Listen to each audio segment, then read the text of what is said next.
Il paraît que M. Netanyahou nous menace si jamais nous reconnaissons l'État de Palestine. Figurez-vous qu'une majorité de pays dans le monde reconnaît l'État de Palestine, parce que c'est le seul moyen qu'on a de faire vivre le droit international, qui suppose à cette étape, quoi qu'on en dise, en dépit de toutes ses imperfections, mais c'est le seul cadre dont nous disposons pour pouvoir dire non à la colonisation, non au massacre, non au génocide, non au droit de tuer, tuer et tuer encore dans le silence et l'invisibilisation, comme c'est le cas aujourd'hui. Alors, au lieu de parler, est-ce que vous êtes décidé? Répondez-nous, Monsieur le Président, c'est pas dans la liste des questions qu'a prévu TF1.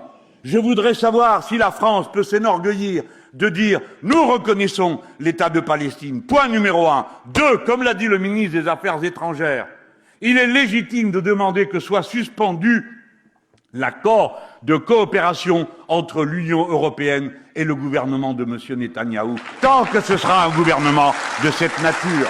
Parce que maintenant, la honte est consommée. L'ancien commissaire européen aux affaires étrangères, l'Espagnol Borrell, qui n'est plus en poste maintenant, tout d'un coup retrouve l'usage de sa langue et dit que 50% des armes qui servent à massacrer les Palestiniens viennent d'Europe.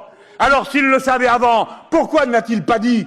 Et s'il le dit maintenant, pourquoi aucun des autres ne le dément?